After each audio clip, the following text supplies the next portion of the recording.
I'm only doing this as a favor for you, because you don't know your family, especially the Samoan side.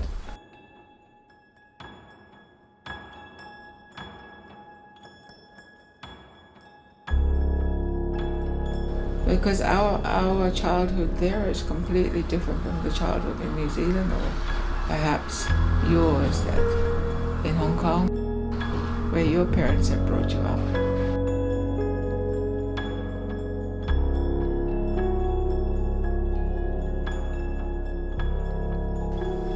Seems to be a dream now, because I can even see the results of Samoa cultural and traditions disappearing.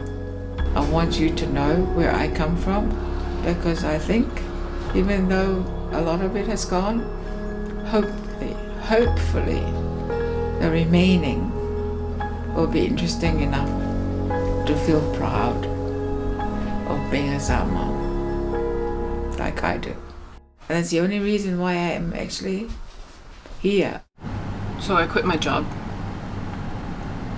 I think there was something more than just being in a pandemic that made the job so hard to sit with. I just felt almost ungrateful. I was lucky to have been offered the job when the pandemic hit. So I was offered an opportunity to train in insolvency,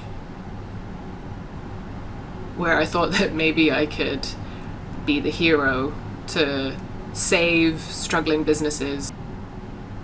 And I don't think I'm cut out for that anyway. I have already been suffering from years of insomnia and feeling like I've been in survival mode for even longer. And the prospect of doing a law program for even a year just to get a basic graduate diploma was promising, and maybe that would unearth a whole other skill set. In speaking with the psychiatrist, she said that might also be another thing that breaks me. So I need to find something that's actually worthwhile. I'm still grateful that I have the problems that I have. Very clearly first world problems. Yeah, and in saying that, I also feel like I have a duty to use that privilege. And I feel like the most valuable thing I have is time. I know I'm not alone. I'm not alone in that suffering either, but I don't know how to heal by myself. I've tried. I've tried. I've tried for years to heal by myself. Even the opportunity of this job at a time when people were losing their jobs, I didn't feel like I deserved that. Or I have to figure out what it means to even be deserving. There's so much more I need to do. And I don't have a lot of time in which to do it.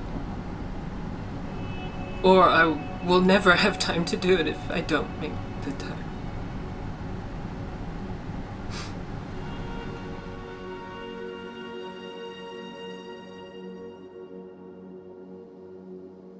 My connection to Samoa after children became less and less, mainly because Grandma and Granddad were no longer there. I did try to stay connected, but inside me, I became more foreign to Samoa. I was adapted to Hong Kong more, not for any reason other than because I spent so much time away from Samoa. I became more Palangi, think Palangi, talk Palangi, socialize Palangi. And because of the odd challenging times that I might have had with mum, it didn't push me to speak Samoan. It's like it pushed me further away from the place and further away from the language. So it didn't really matter. Is there any Samoa that I think you should, that is valuable enough for you to learn from? No, there isn't. I had been fed up, you know. I said to myself, this is too straight-laced. This is just too formal. Why do I have to behave this way? and Dad, of course, after laughing, he would then become serious, and then Grandma would then be saying, "Wait, Grandpa," and he would be saying, "Just remember, you're not here on your own. You're here because you are our daughter and you have a role that you have to perform." For Mum, it's a long process of acceptance, because accepting that her mum won't change has been an issue she's gone back and forth on for years. She's always been hopeful, but my mum has also been very supportive of my grandma playing a different role in my life. That, well, maybe she could be kind enough, loving enough, giving enough to do that for you, because she couldn't do that for her own children. They don't see a purpose in connecting with Samoa because they think it's a time, an energy sink that it can only take from them. And it's an odd thing to accept, because it's been taken away from me. I just want to know what I don't know. Maybe because I feel like I had to go back and do that work to address what had been passed down and what my generation, what me and my sister have to live with in the very specific situation of our family. And intergenerational trauma has infected millions of families. And it looks similar, but it's different for everyone. We make jokes saying like, no, I have to go to therapy because my parents didn't go to therapy and their parents didn't go to therapy. Yeah, how do we find our way back if we're constantly being told to just keep going forward, keep looking to the future? I think if we don't actually pay our respects to what happened, to what our ancestors did, and if we don't pay our respects to those who came before us, then how are we going to honor them in the future? I've been so isolated, and COVID has exacerbated that isolation for a lot of people. And if we're not able to see how that connection is important to our survival, then we're also going to underestimate the duty of care that we have to each other. If we don't learn to love each other, if we don't learn to heal together, then we can't help our whenua recover either.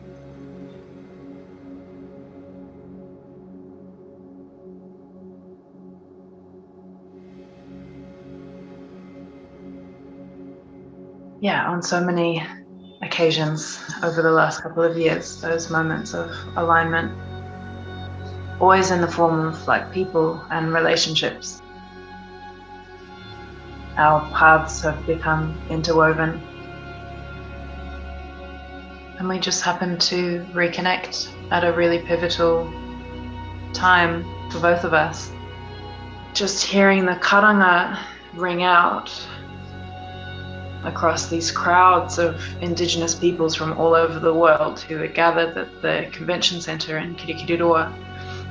It was like a a physical response within me when we were all being called into the convention centre for the beginning of the festival. And I felt them rising up inside me when that call rang out, when the karanga rang out. There was like this huge surge of energy within me.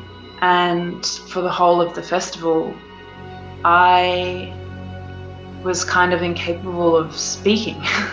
My instinct was to make myself as small as possible and to take up as little space as possible, because I had no idea how to position myself within that space. Like, I was surrounded by Indigenous peoples from all over the world and feeling these ancestral stirrings within myself, but having no idea how to respond to them, and at the same time having the same awareness of myself as a white passing or a white coded person of Moanan heritage in a space where I had always and only thought of myself as a settler. Like, I'd grown up thinking of myself as Pākehā.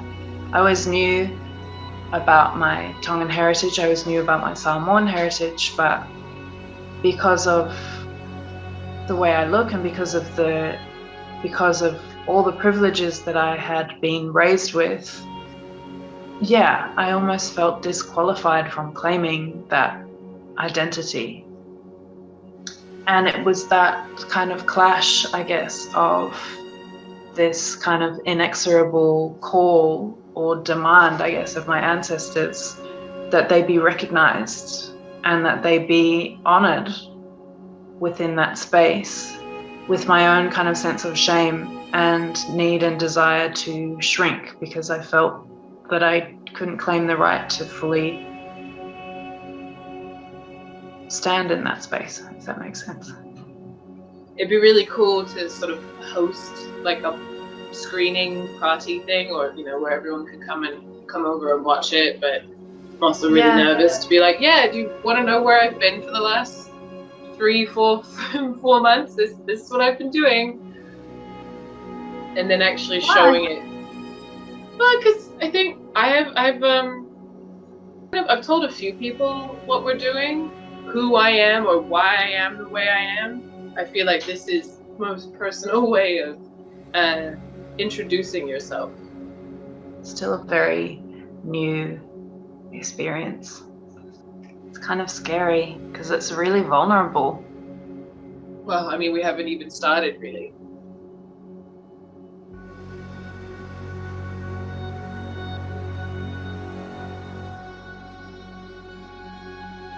I remember when we all first met at the Mara Kirikiri Roa. It was a pivotal moment in kind of resetting a lot of our journey. The question that kind of changed my and Kate's lives, just the way that you asked it when we were on the marae, was ko waikoe, but specifically speaking to those waters. Ko waikoe. Ko waio. Ko Tania haere ki te rā tapo weluwelu. Wolfgram, Kingi, taku ingoa. No te o Pōri, whakatohea, ngaitai, ngā iwi o Aotearoa, ko wawa o Tonga, a te iwi o te moana nui a Kiwa.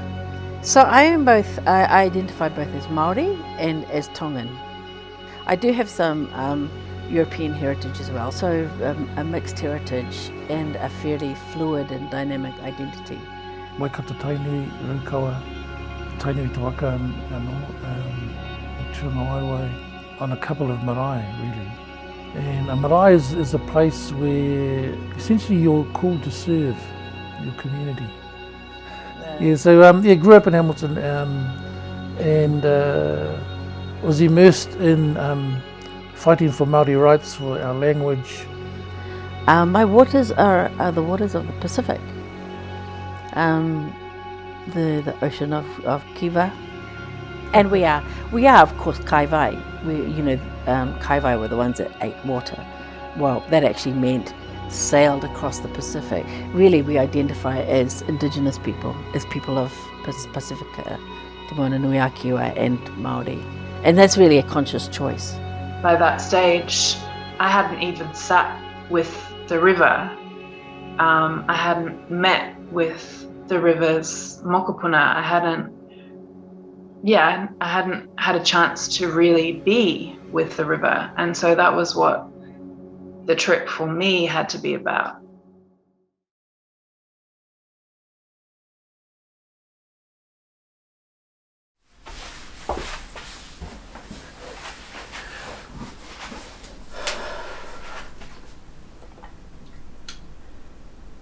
So there's 3 days left until the deadline for submitting our film to NASA, and my PC doesn't recognize my hard drive anymore. Something in the hardware itself has broken. And I took it to the data recovery center. I went to 2 different repairmen to see if it's even possible to salvage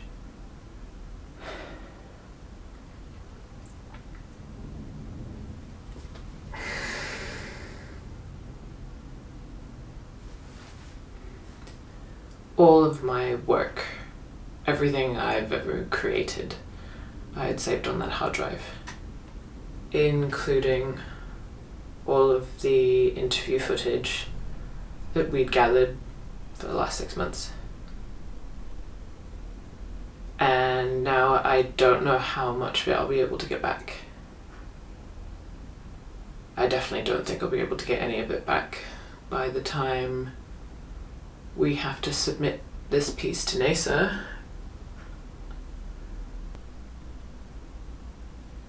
But I don't really know how I can salvage this. I was empty. It was like someone had just taken everything I'd ever done and just thrown it in the bin.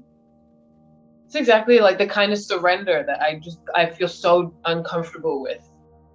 Having to start all over again. Is it really starting over again if your timeline isn't fixed? Thinking like, oh, all of the work we've done is gone. It's like, well, no, because what you have left is what you have, and there's still something you can make of it. There was some kind of reassurance in that. And we've learnt something from the losing of it all too. It was a similar feeling to the feeling that I had towards the end of that first year of my PhD, of really wondering if I was on the right path or going about things the right way. And I had to kind of present a project that seemed feasible so that I could move on to the next stage.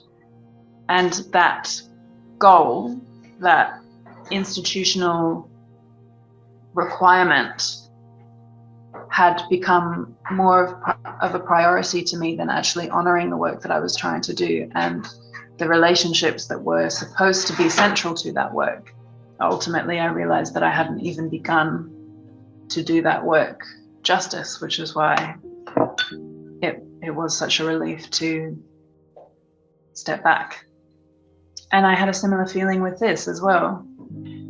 That was the first time I had ever really understood, or kind of begun to understand, how to listen to those ancestral voices.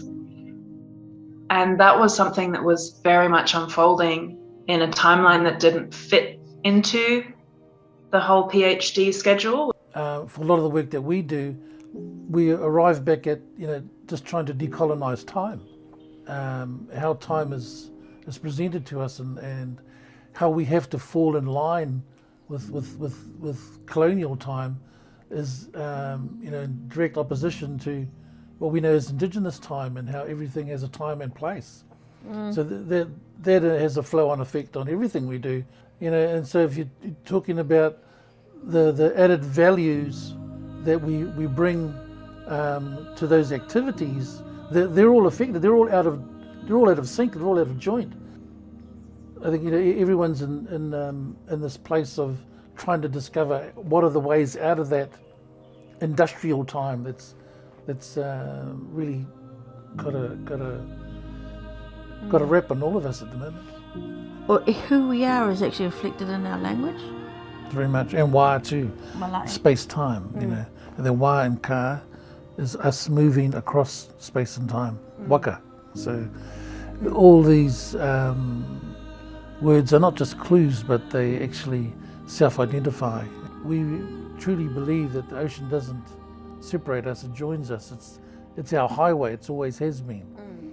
We can meet in that place, and now with new technologies, we can actually make that happen. Let's meet up on the water in a virtual sense. The ancient word for canoes meeting in the ocean, tying up and trading with each other, is komoana. So we are the children of the komoana. So much more comfortable in the ocean. Now we have this gift of an opportunity to reflect on how much we still have to learn and how much deeper we have to go. Trusting that process, that it was going to unfold the way it was supposed to, also meant accepting that this has unfolded the way it was supposed to, which I can't accept. There's a part of me that just can't believe that it happened when it did, the way it did. It was ambitious to think that we could have done that just within the digital space, relying on that on its own.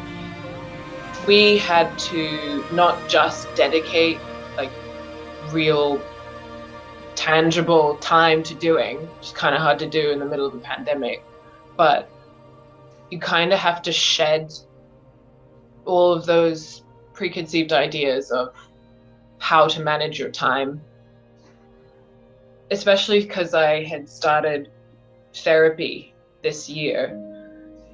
That also meant that I had only just begun my road to recovery as well, unlearning a lot of toxic behaviors and stinking thinking that has not allowed for my healing up until now.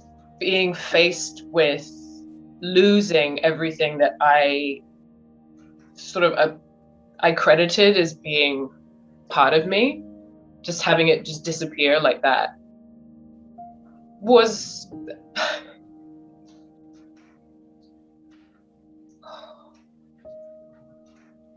I don't know if I would have been able to handle that the way I did and been pragmatic about it and managed to even sit here and have this conversation with you now had I not started reevaluating the way that I think.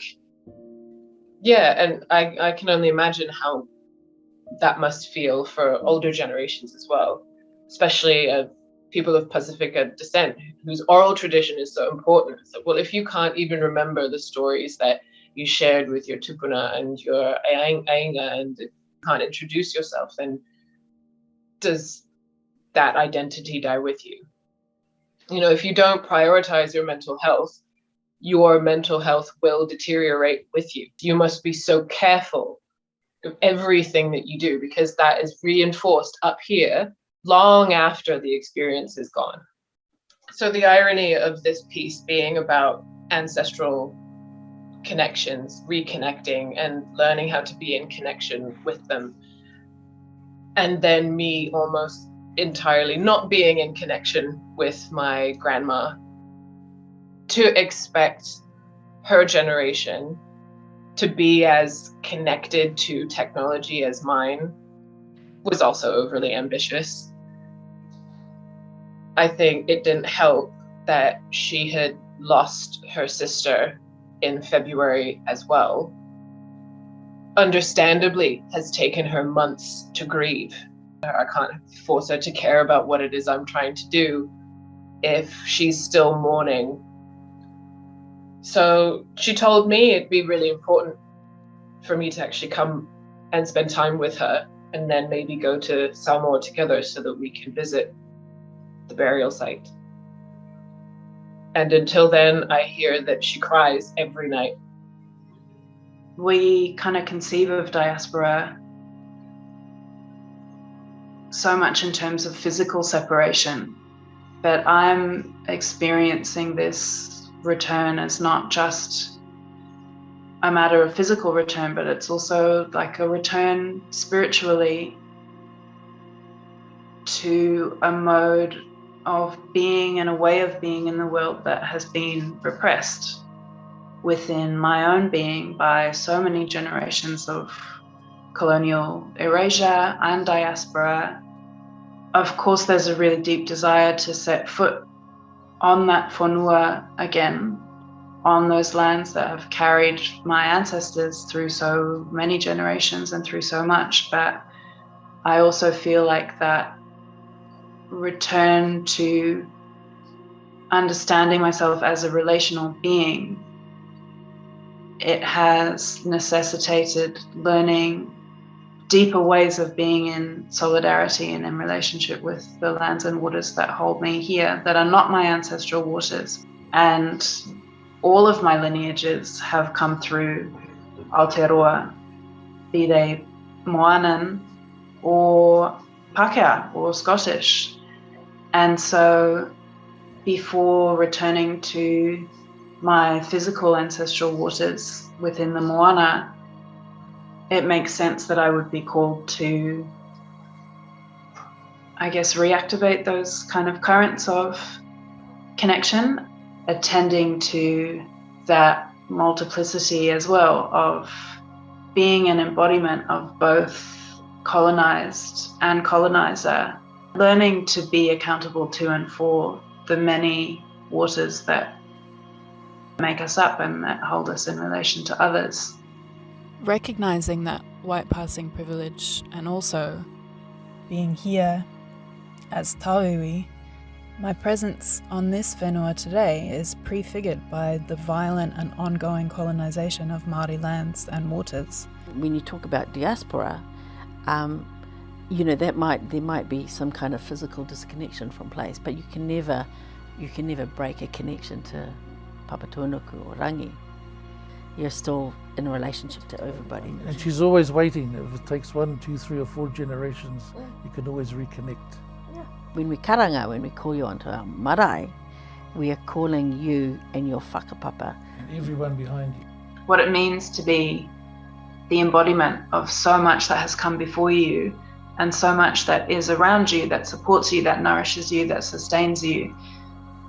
When you can understand yourself as being fundamentally made up of all those different threads, there's such a power in knowing that there's so much to hold you. So it's a very powerful position to be in, and the self-realization, the self-discovery, that journey is quite empowering. And but you need to find people that can concretize your thinking and answer some of the questions that inevitably come up, or certainly point you in the right way. I had these big plans of doing this radically decolonial research, and so much of that was about focusing on my positionality that when I really began trying to center Indigenous ethics of research, Māori ethics of research, Moanan ethics of research, and so much of that really centralizes the capacity to navigate the va, I guess, like the space between us as relations and as embodiments of our Moanan ancestors. And I had no idea how to do that. What the awa taught me on that trip, and really throughout that whole year, was that I could not learn to be in right relationship with ancestral waters like Te Awa Tupua without first learning how to be in relationship with my own ancestral waters that were demanding to be recognized, and that I had been kind of failing or not even really knowing how to be accountable to for so long. In centering that way of knowing and being with the river, I had to really challenge my own inherited assumptions. You know, it was a way of being in the world that I had to kind of relearn. There has been a conscientisation over the last 40 or so years, you know, where it's kind of like a realisation and a reawakening. And there's some brilliant academic work since the 70s and the 80s. And of course we had the Polynesian Panthers, and then we had Tamatoa. So, you know, we want to acknowledge those fantastic activists. The grandfathers, from the 50s, 60s, 70s and so forth. And we honour that work that they've done. For me, it's all about whakapapa. So, again, going back to the language, you know, that the wha sort of incorporates the wa and ha, the breath of life, space-time, how we activate our breath and life across space-time. Ka, what are we doing in terms of energizing all of that? And papa is really going back to the land. It's going back to Papa Tuanuku. There's no denial about your connection to Mother Earth. We are always going back to Papa Tuanuku. So as Cookie said, it's a birthright, it's part of us. So if you understand the concept of whakapapa, it will always be there. We can whakapapa all the way back to Papa Tuanuku, Ranginui. We might have other names. They're a part of us, and we are them, and how we express them. As Kaumoana, we as Pacific people have come across the ocean. We're people of the ocean, and you've probably heard the word kaupapa. When you arrive at land, you've become a person of the land. Kaupapa is actually a person of the land. The same person. We are fluid between land and ocean. And then when we come to the land as kaupapa, then we become po. We are ourselves po. We are an expression of day and night. We stand, we become marae ourselves, personally. We are papakainga. So we don't disconnect one from the other. My mum wasn't my biggest supporter as a child, but I think now a lot of our healing together was actually her recognizing how much she couldn't remember, how much of what she did just didn't happen. And it's ironic now to have to build a relationship with my grandma, who really cannot remember a lot of the past. She remembers who she was in her life in Samoa and when she was younger, but, you know, we're losing more and more as time goes on. You have to believe that this work is worth it, not just for you, but for everyone who came before and everyone who's going to come after. My grandmother, especially because she had more of an impact on my life growing up. And I would say what she passed on to me that I'm happy to pass on to you is how she loved, how she was affectionate, and how she was strong in a male-dominant society. Grandma, even though she was a high chief's wife, she held her own.